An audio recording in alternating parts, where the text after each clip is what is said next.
garansi anak pendeta akan jadi anak yang baik? Tidak. Adakah garansi anak majelis jadi anak yang baik? Tidak. Adakah garansi anak orang yang aktif? Saudara, hari ini kita berbicara tentang hidup yang terpimpin di dalam hari anak. Bagaimana sebetulnya masa depan gereja? Ada di mana?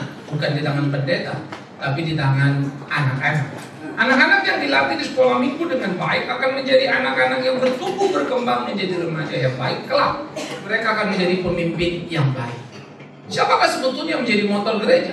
Bukan pendeta, tetapi sebagai satu tim yang bekerja sama. Itu sebab istilah majelis jemaat dipakai dan digunakan di sana. Sehingga kebersamaan kita itulah kata kuncinya. Karena gereja adalah persekutuan orang yang percaya kepada Kristus. Maka definisinya itu saja sudah menunjukkan persekutuan itulah menjadi tugas tanggung jawab yang diemban bersama. Garansi anak pendeta akan jadi anak yang baik? Tidak. Adakah garansi anak majelis jadi anak yang baik? Tidak. Adakah garansi anak orang yang aktivis di gereja jadi anak yang baik? Tidak. Oleh karena itu, ini menjadi satu pergumulan serius bagaimana mendidik anak-anak di dalam sikap yang sungguh. Orang-orang Israel 0 sampai 5 tahun menjadi pendidikan di dalam rumah yang sangat penting. Ya, maka mereka mendidik anak-anak. Katakanlah, dengarkanlah, hai Israel, akulah Tuhan Allahmu yang membawamu keluar dari Mesir. Orang tua mesti bertutur. Maka kita pulangan mengatakan, bukan, ajarkanlah kepada anak-anakmu ulang berulang kali dimanapun kapanpun bahwa Tuhan adalah Tuhan yang hidup. Saya kira kita sangat lalai untuk hal itu. Yang kita ajarkan kepada anak bagaimana supaya anak itu bisa pintar dan seterusnya. Ya, tentu saja itu tidak, tetapi basis pendasaran iman itu pendidikan di Israel 0 sampai 5. Nanti sesudah itu mereka berangkat studi. Maka sekolah teologi anak-anak adalah di dalam rumah. Tapi bagaimana sekolah teologi ini bisa berjalan kalau papa mama sendiri tidak ngerti? Banyak orang tua bertanya kepada saya, Pak, saya nanya gini jam berapa? Nah, sebelum saya jawab, saya selalu berkata, sudah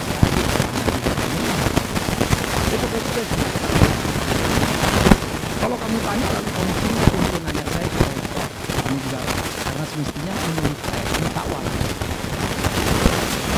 Tidak mau tahuan gitu. Kita merasa hebat kalau kita bisa mencari uang dan mengumpulkannya. Tapi kita apa? Uang tidak menolong dan menolong. Tuhan bisa menolong perut anak kita. Tapi tidak masa depannya secara sepenuhnya. Nah, oleh karena itu Harun menjadi salah di hadapan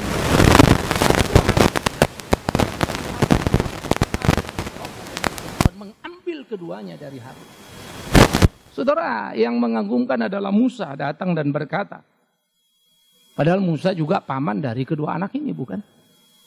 Karena dia saudara laki-laki daripada Harun. Tapi dia berkata, inilah yang difirmankan Tuhan. Kepada orang yang karib kepadaku, kunyatakan kekudusanku. Mereka-mereka yang duduk dekat lingkar Tuhan, kekudusan Tuhan dinyatakan. Oleh karena itu apa? Di muka seluruh bangsa itu kuperlihatkan kemuliaanku. Harun diam. Di mana kekudusan Tuhan dinyatakan? Ketika Tuhan membakar kedua anak Harun. Mengapa? Karena api surga yang turun dan membakar segala sesuatunya adalah penyucian terhadap kenajisan. Dimulai dari peristiwa Sodom dan Gomora. Mengingatkan kita murka Allah. Itulah api surga. Api yang dari langit itu. Memurnikan semuanya. Maka dikatakan kepada mereka bahwa Tuhan akan menyatakan kemuliaannya. Dia akan menegakkan keadilannya. Dan tidak ada yang bisa melawannya. Musa tidak larut sedih. Aduh, ponakanku mati. Musa tidak protes sama Tuhan. Why God? No, Musa tahu. Karena Musa sendiri pun tidak terhindar dari murka Allah. Ketika dikatakan engkau tidak akan pernah sampai ke tanah perjanjian itu. Engkau hanya sampai melihat saja. Dan dia mati di Gunung Nebo. Kenapa? Karena dia melewati apa yang Allah perintahkan tentang berbicara kepada batu.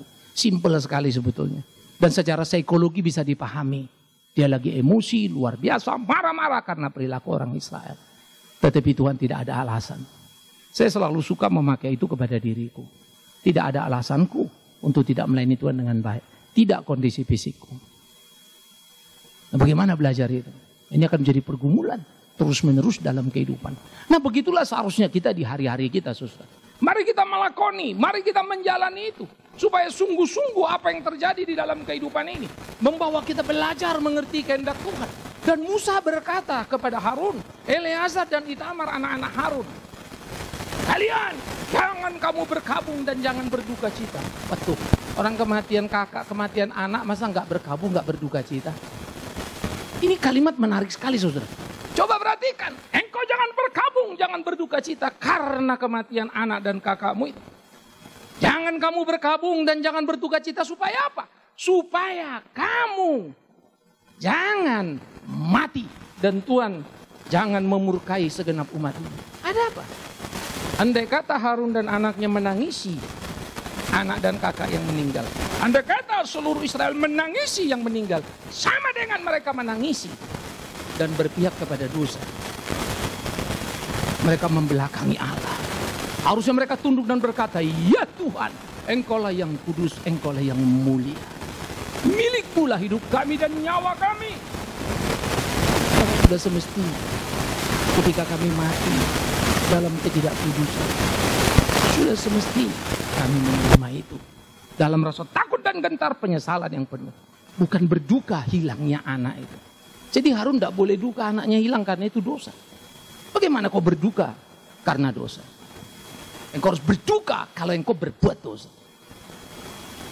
Jadi anakmu berbuat dosa, itu konsekuensi kematian. Saudara, sejauh mana kita sadarkan hal itu? Kita seringkali karena anak mungkin ya sudah neka-neko, ya gak apa-apa lah ya anak. Kan lagi apa yang dia butuhkan ke. Lalu kita penuhi. Kita berpikir dengan itu kita menyenangkan anak, padahal kita sedang membunuhnya. Inkonsistensi kita pun sedang membunuh anak kita. Kadang kita A, kadang kita B. Kita bilang harus begini, harus begini. Sepertinya kita sangat rohani. Tapi lain pihak kelakuan kita bolak-balik. Anak lihat lalu merekam yang salah. Tanggung jawab kita loh. Tanggung jawab kita itu. Saya kalau menjadi pendeta jadi batu sandungan. Tanggung jawab saya itu. Saya bertanggung jawab kepada Tuhan. Kalau aku mati karena dosaku, jangan kalian tangisi. Itu bahasanya. Tenanglah, berdiam dirilah. Dengarkan suara Tuhan yang suci itu. Naikkan doa pengampunan, permohonan belas kasihan. Dan bukan tangisan. Saya melihat ini saudara-saudara. Secara psikologi kematian anak gimana nggak nangis ya? Ya omong kosong lah, saya juga nggak bisa membayangkan itu. Tapi Musa bilang jangan tangisi. Jangan ratapi anakmu, Harun. Dan engkau jangan ratapi kakakmu. Dan engkau Israel, jangan ada yang meratapinya. Jadi tidak boleh satu pun meratapi. Tapi sadarlah engkau, kemuliaan Tuhan dinyatakan. Karena itu jangan pernah bermain-main. Hidup yang terpimpin, betapa pentingnya. Karena hidup yang tidak terpimpin akan mendatangkan malapetaka. Kita mungkin tidak lagi seperti zaman PL, api turun dan membakar kita. Karena saya pikir kalau itu masih diberlakukan Tuhan, terbakar tiap hari nanti. Ya lagi tidur kok kebakar, tempat tidurmu ikut terbakar juga kan.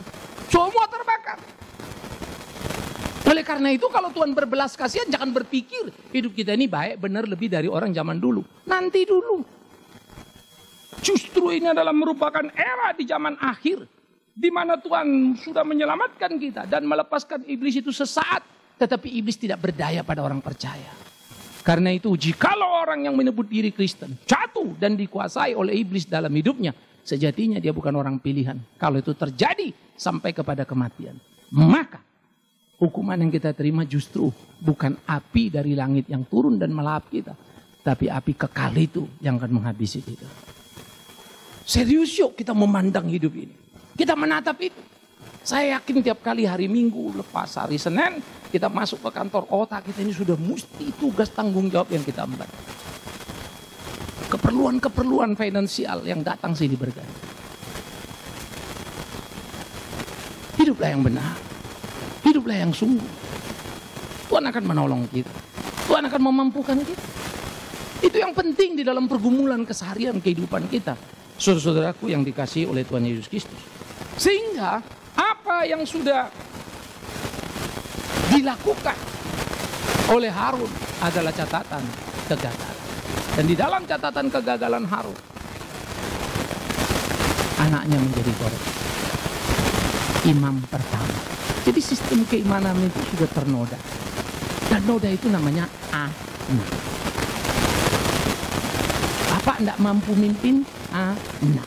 Tapi kalau anak sudah dihukum, itu hukuman juga terhadap orang tua. Karena itu dia tidak berhak menangis. Tangisilah anakmu kalau dia mati dalam sekolah. Tuhan, kenapa kau ambil kemuliaan? Bukan kita yang kalau kau bisa jadi langsung dan pelayan yang hebat. Jadi dalam titik 6 itu juga kau menjalankan sesuatu. Diberikan apa?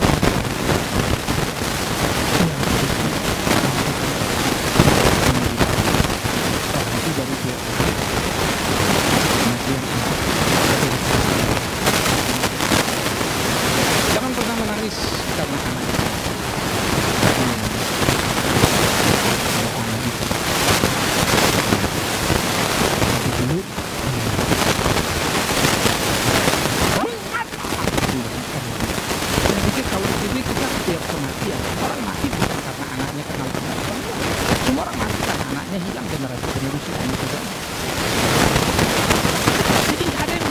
Berdosaan, terlambat menyuarakan kebenaran kepada yang mati.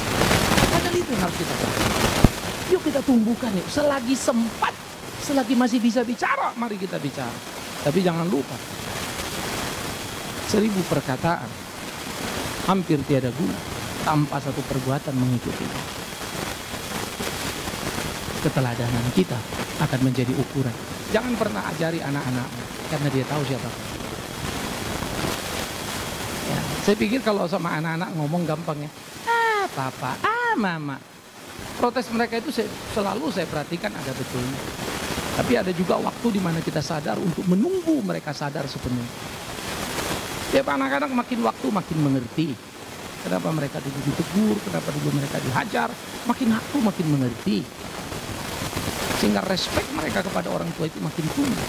Seturut dengan pertambahan usia dan situasi yang mereka ada. Itu lah. Jadi kita mesti terus di dalam hari-hari ini. Harun adalah imam pertama. Sekali lagi, Harun adalah imam pertama. Saya ambil contoh. Imam jabatan suci, jabatan tepat. Tidak menjamin keluarganya jadi suci. Dan kita berandai bagaimana dengan yang tidak imam. Yang kebenaran, apa nanti?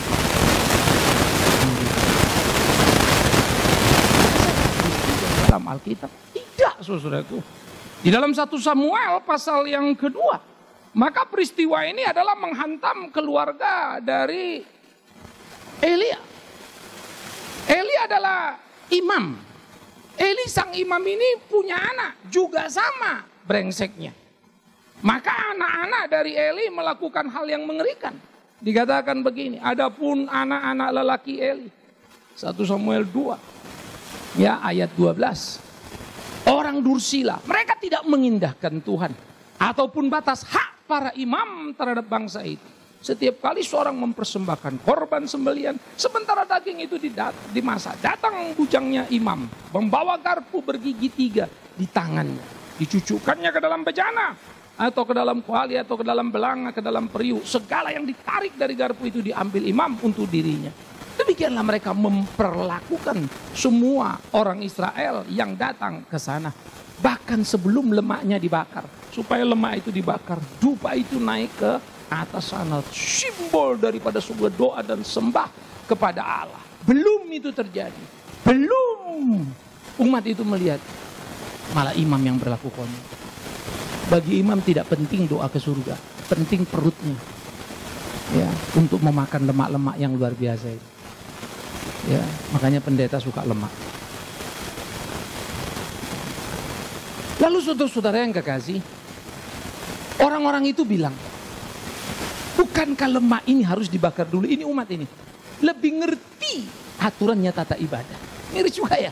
Lalu bujangnya imam yang disuruh imam ini bilang, dikasih tahu, bukankah lemak ini harus dibakar dulu? Kemudian barulah ambil bagimu sesuka hatimu. Toh Tuhan kasih kamu.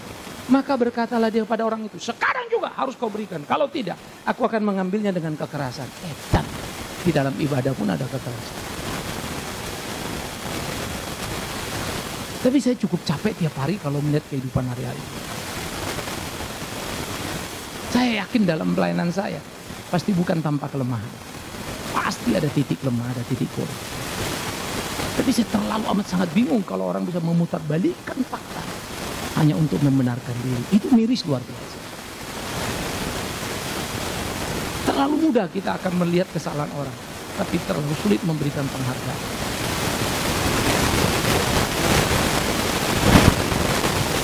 Saya pikir ini juga jadi penting.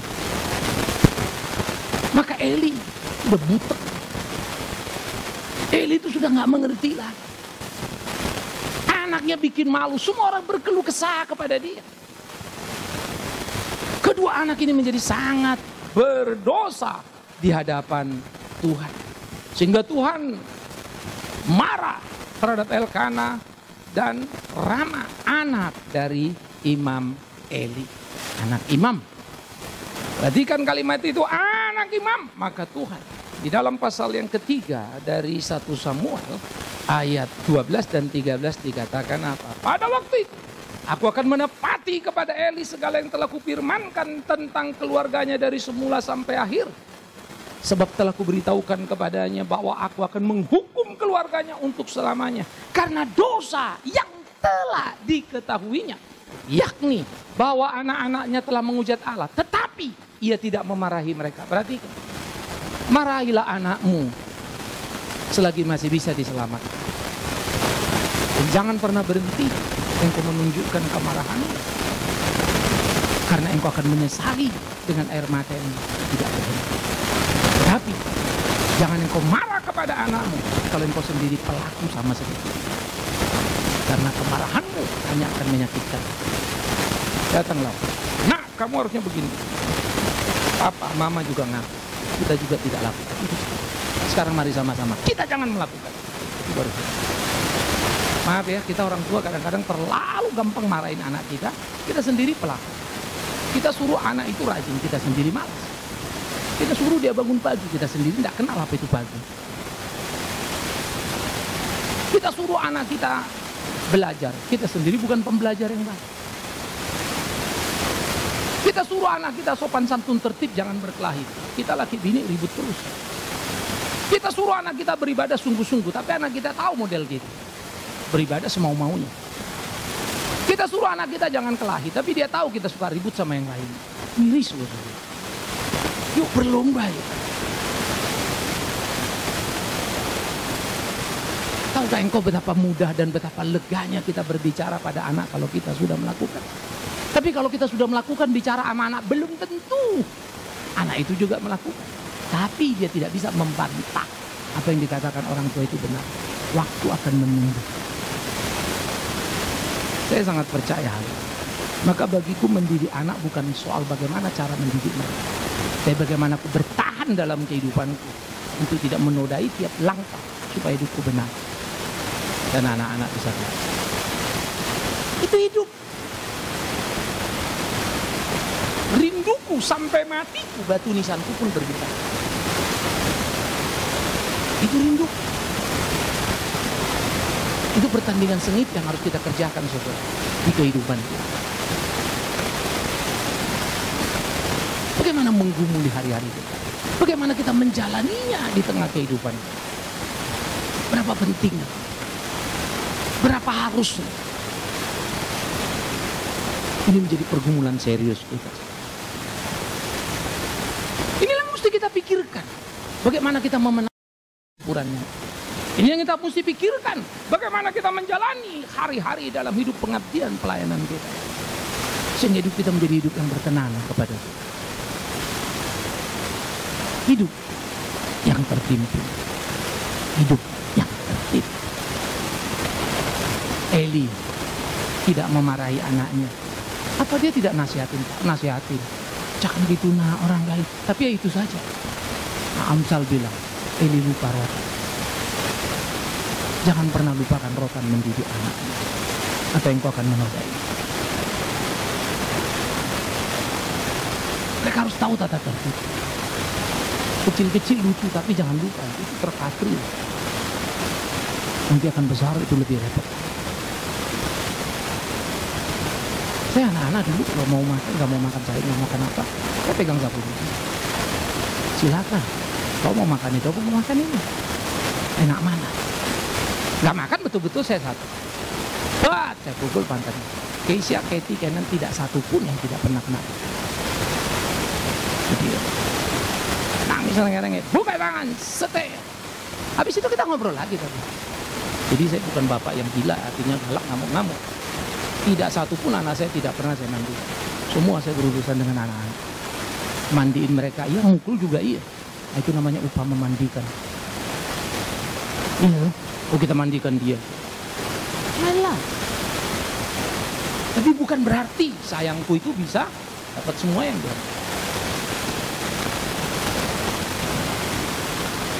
Mendesain betul-betul. Ini gimana ya? Pas ini gimana? Sehingga saudara-saudara yang kekasih, suka atau tidak harus kita lakukan. Tapi itu pun saya masih takut. Karena 3 anak saya, 1 baru nikah, 2 belum.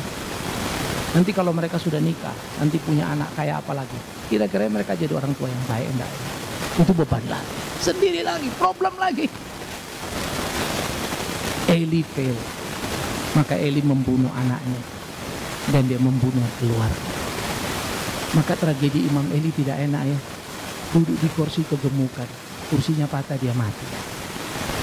Itulah mati obesitas. Hanya karena duduk. Padahal banyak orang gemuk, yang lebih gemuk dari Eli, duduklah jatuh nggak apa-apa. Itu cara Tuhan melecehkan kematiannya. Ya. Mungkin kau bilang, sudah mati kan tidak tahu. Tapi kau meninggalkan aib pada anak cucu. Batu nisanmu menjadi kesaksian yang tidak enak.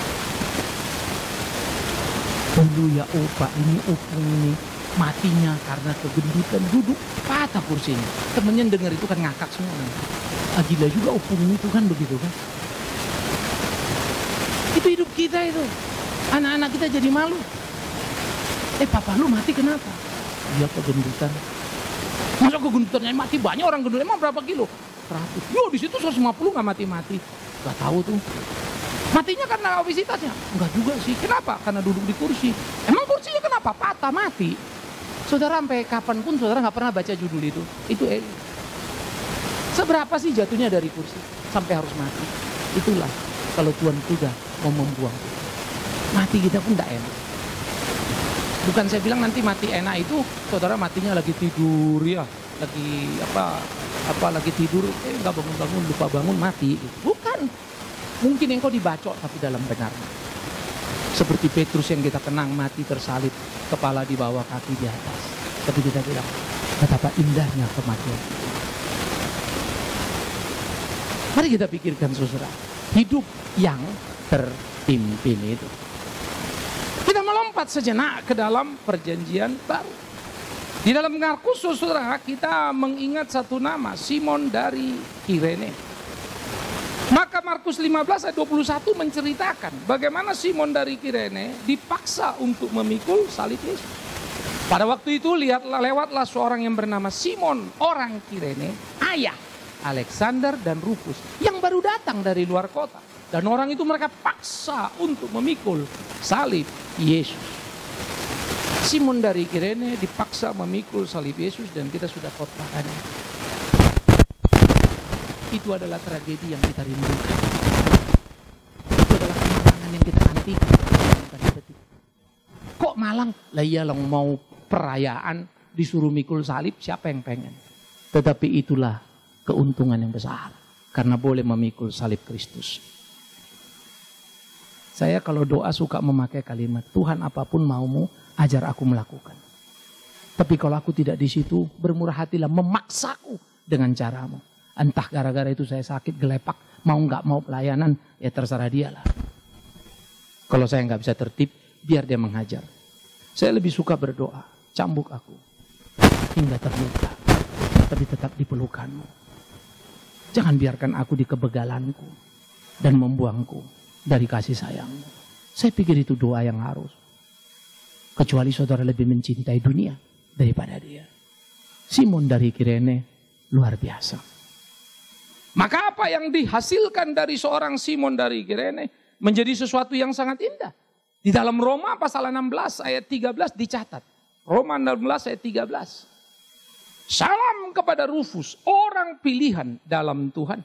Dan salam kepada ibunya yang bagiku juga adalah ibu. Wah, ternyata Rufus sudah menjadi pemuka agama di Roma.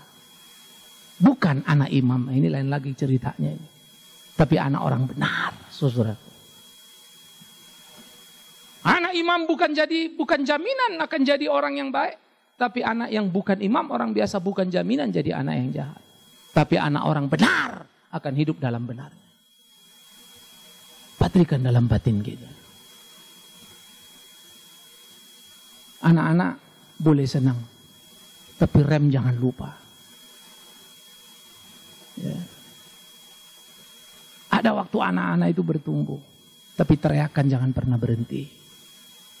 Supaya mereka selalu di warning, diingatkan. Sehingga tidak terlalu bablas dalam kehidupan. Ya. Bagaimana mereka menjalani itu? Tamparan hari ini jauh lebih menyenangkan daripada kata-kata manis yang mencelakakan. Oleh karena itulah Simon dari Kirene melahirkan anak Rufus. Saya mulai melihat membayangkan tidak banyak cerita kisah orang ini hanya melompat satu kali. Tapi Simon dari Kirene orang yang memikul salib Yesus itu. Dipimpinnya keluarganya begitu tertibnya. Istrinya melayani Tuhan, anak-anaknya melayani Tuhan. Rufus salah satu anaknya dikagumi sebagai salah satu pemuka agama. Paulus memberikan respek yang tinggi kepadanya. Wow. Indah benar ya. Indah betul. Saudara yang masih punya anak-anak, disiplin anakmu. Tapi jangan pernah hanya memberi rotan padanya, tapi kau lupa memberikan pelukan. Dan jangan pernah hanya kau lupa memberi rotan. Berikan ke sebuah keseimbangan. Cara memukul itu macam-macam cara. Ya ada orang sentil, ada orang tapi cukup dengan ya tipe anak juga macam-macam. Tipe bapaknya juga macam-macam. Ibu kalau pukul anak, seringkali anak-anak kesel malah ngelawan mamanya. Ya. Kenapa? Karena mama-mama habis pukul, anaknya nangis, dia juga ikut nangis. Mau sok galak, tapi galaknya tidak memenuhi syarat, tidak ada wibawa dalam galaknya. Karena sebetulnya ibu kekuatan dan kegalakannya apa? Keunggulannya adalah kelembutannya. Beda sama ayah. Ayah itu kalau ngomong, hop, nah sudah semua tenang. Kalau mama hop, anaknya hop. Maka ibu-ibu tolonglah jadi ibu-ibu. Tapi yang bapak-bapak tolong jadi bapak-bapak. Jangan mau marah sama anak, mama kau marahin lah mah. Loh kok bukan papa yang marah? Ah gak bisa aku marah, aneh juga itu. Berdoa minta karunia marah ya. Supaya Tuhan berikan kepadamu. Tapi ingat, kemarahanmu hanya berbobot. Kemarahanmu akan cuma tak kalau itu mau. Saya kalau sama anak-anak malas pelayanan saya bisa teriakin. Mereka juga tahu saya. Aduh capek pak, saya bisa marahin. Mereka juga tahu saya. Sejak kapan kau belajar hitung-hitungan? Lakukan. Tapi saya juga tahu proses itu. Kadang naik, kadang gedebuk, ya namanya anak ya. Tapi kita tahu arahnya akan terus ke arah yang pas. Mari. Kita orang tua menjadi pemimpin yang patut ditiru. Sehingga anak-anak kita itu terpimpin ke arah cara pimpinan kita. Menuju ke titik yang semestinya. Oleh karena itulah saudara-saudaraku yang kekasih. Kalau engkau mendidik hanya anakmu hanya dengan ilmu, dia akan pintar. Karena pintar dia bisa jadi kaya. Mungkin kau bisa bangga. Tuh anakku loh yang menteri. Tuh anakku loh yang punya perusahaan ini. Mungkin kau bangga. Itu anakku loh profesor, CEO ini dan seterusnya. Kalau itu kebanggaanmu. Engkau belum ngerti arti kekristenan. Lalu kalau kau bersaksi puji Tuhan anak saya satu ini. Demi Tuhan yang hidup. Bukan itu saudaraku. Satu orang telepon saya dari Amerika. Dia rupanya suka ikut program kita di YouTube. Pak, saya mau konseling boleh nggak? Silakan. Ayo kita ngobrol lah by phone. Ya, dia cerita tentang gerejanya, dia cerita tentang kehidupannya. Ya. Saya ngerti yang Bapak bilang, tapi realita sulit membuat saya menjalani. Jadi saya seringkali melanggar, nabrak-nabrak, yang kalau dalam khotbah Bapak bilang itu salah. Saya tahu Bapak mengajarkan bagaimana kita sangkal diri, pikul salib. Tapi ini sulit di Amerika, sulit sekali Pak. Dan teruslah. Ya. Kami berdiskusi. Saya cuma mengatakan satu hal dari intisarinya. Apakah kau percaya bahwa Tuhan itu bisa lakukan segala perkara? Percaya. Ya kau buktikan percayamu itu saja. Kalau kau percaya dia bisa lakukan segala perkara, masa iya kau tidak bisa jalan benar lalu dia tolong kau? Itu janjinya. Ya buktikanlah itu. Tapi sulit Pak. Saya tahu waktu kau SD pun kelas 1 mau naik kelas 2 itu berjuang setengah mati. Waktu kau kelas 2 kau pandang kelas 1. Bodoh kali aku tegang kali. Padahal sebetulnya enggak susah-susah amat sih. Waktu kita SD naik SMP juga sama. Waktu dia di SMP kita pandang lagi. Goblok juga ya. Akhirnya kita sarjana. Akhirnya kita bisa kerja. Mana ada yang kita bayangkan bahwa kita akan jadi seperti sekarang ini. Kok jadi juga ya? It's a blessing. Itulah hidup kita untuk hidup benar. Mungkin enggak? Mana bisa? Mana gini? Nanti dulu. Yang Tuhan itu kau apa yang Tuhan di sana? Kalau Tuhan di sana jangan kau tanya. Kalau kau Tuhan ya silakan kau berdebat dengan dirimu sendiri. Karena kau Tuhannya. Kau umatnya kan begitu. Sekaligus komenkan itu dalam dirimu. Orang beragama. No way. Jangan seperti itu. Nah oleh karena itu bukan ilmu saja. Kalau kau melatih anakmu dengan mental yang kuat. Dia akan jadi kuat mental. Bawa ke tempat gelap. Bawa gini. Wah anak itu jago loh. Hajar orang. Dia pukul benar-benar. Seorang anak yang sejak kecil udah menendang orang. Waduh gedenya udah mengerikan. Satu anak saudara saya, ya lalu mendadak gedabak-gerubuk datang ke rumah. Udah bikin geger, ini orang memang udah kacau urusannya ya. Hidup mabok lah, pada kacau balau semuanya. Untuk anak mulai ini, supaya makan dia. Saya kasih anak itu makan, mereka pulang. Miris ya, anak ini saya sudah gak kebayang lagi kalau gede kayak apa. Umur 6 bapaknya dilawan, sudah disuruh ambil barang. Ini jadi copet, ini S3 saya pikir copetnya nanti. Bukan SMA lagi nanti. Dari 6 tahun. Tapi sorry. Anak-anak kapak merah. Itu saya sudah prediksi. Waktu itu kita pelayanan di jalan. Bawa anak-anak ini supaya jangan putus sekolah. Saya sudah lihat kehidupan mereka.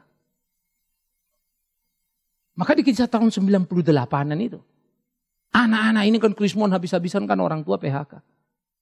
You tahu lampu merah itu. Kamu jalan lalu lalang enak saja ngelihatnya kan.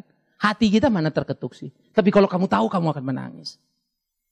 Yang anak-anak SMP itu, SD, free sex itu di situ. Di emperan toko itu. Sampai saya kaget. Pak udah biasa. Edannya, hidup tanpa aturan. Kita berpikir anak orang kaya ini brengsek, ngisep narkoba lah, apalah, free sex lah. Mereka. Saya shock berat. Lalu saya lihat anak umur segini. Saya udah prediksi ini bakal jadi penjahat.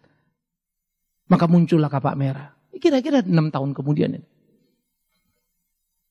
tahun kemudian muncul kapak merah itu menakutkan kan. Itu anak-anak umur 17. Dia kasih pecahin kaca itu. Di tempat rame. Gak peduli dia. Masuk penjara itu biasa. Jahat ya? No. Menurutku aku pun jahat di situ. Karena aku tidak bisa mengubur itu. Tapi aku kemudian bela diri lagi. Tuhan, waktuku kan gak cukup gini. No. Itu sebab GPPB kita ada. Saya rasa beban berat. Saya gak punya uang, gak punya relasi pada waktu itu. Mulai GPPB. Saya gerakin beberapa pemuda gereja dan jalan. Thanks God GPPB kita masih jalan sampai sekarang. Semoga anak-anak di GPPB selalu sadar. Apa yang kita kerjakan untuk tujuan masa depan bangsa ini.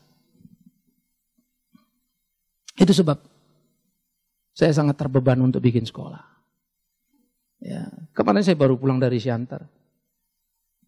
Ya, jadi ada pelayanan di Medan sekaligus kami pergi dulu ke Perapat ya honeymoon berdua baru kamu tahu indah sekali berdua itu ya. Lakukanlah.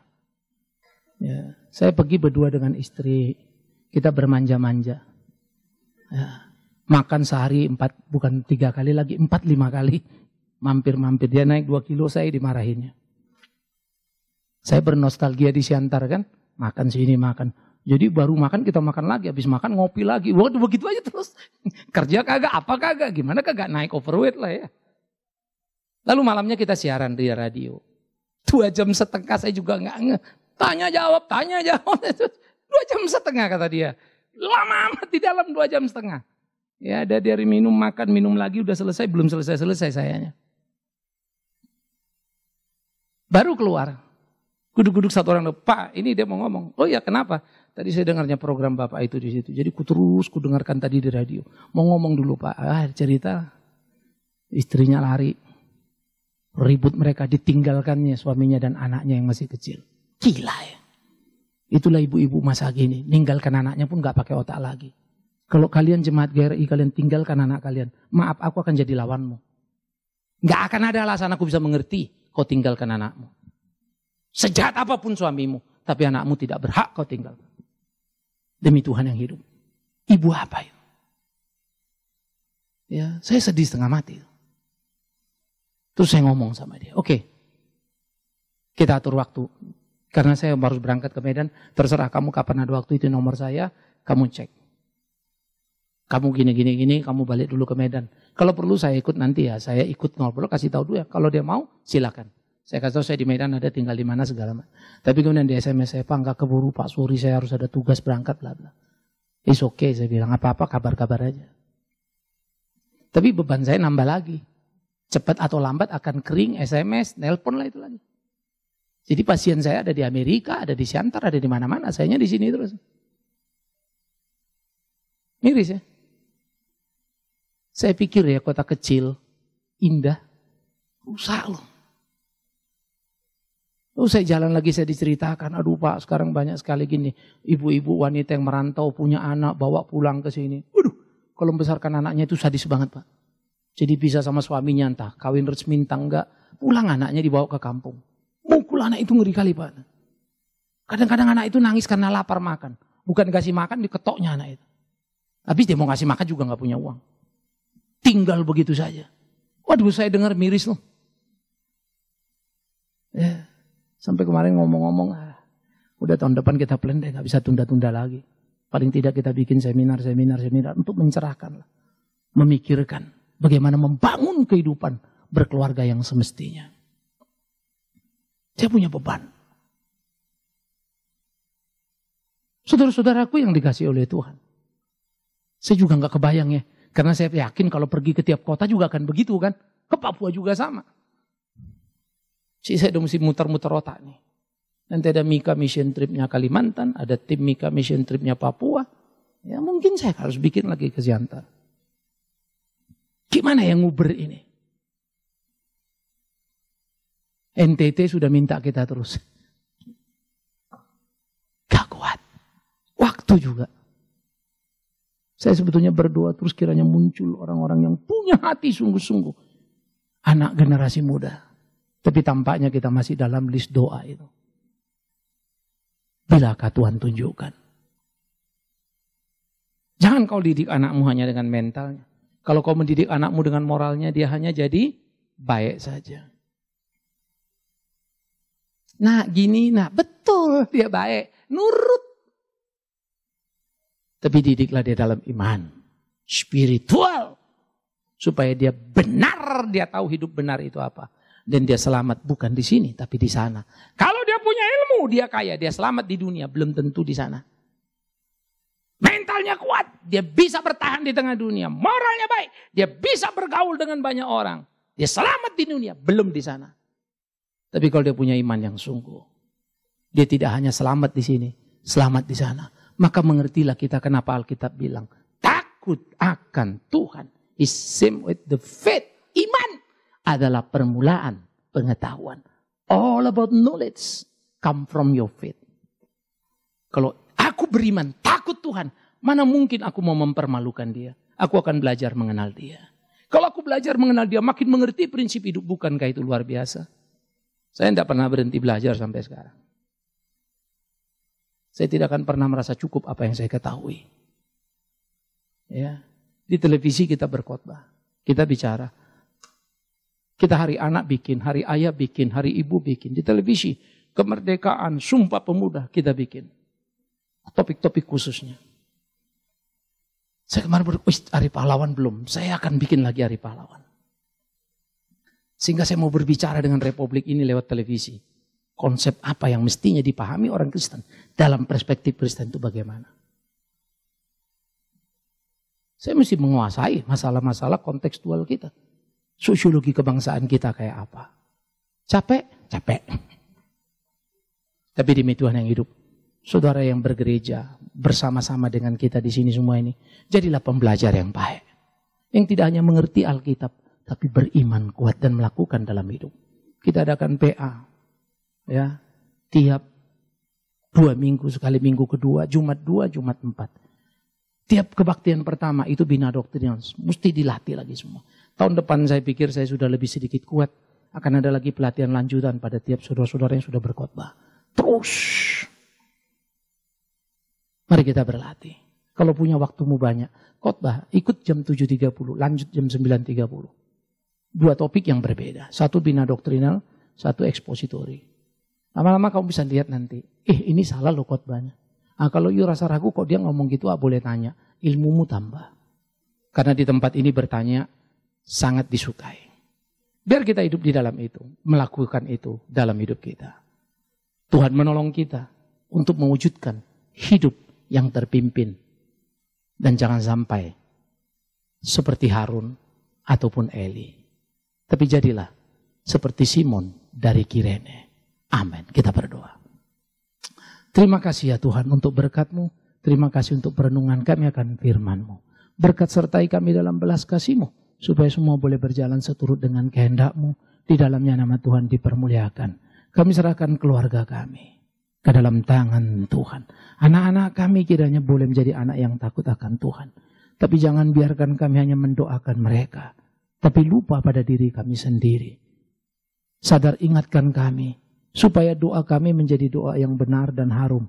Maka hidup kami pun harus benar dan harum. Sehingga hidup kami berkenan kepadamu. Menjadi teladan bagi anak-anak kami. Demi Yesus Kristus Tuhan. Tolonglah. Supaya kami boleh mempersiapkan anak-anak. Sebagai masa depan gerejamu. Terpujilah Tuhan. Amin. Kita bangkit berdiri saudara. Kita akan mengikrarkan pengakuan iman rasuli.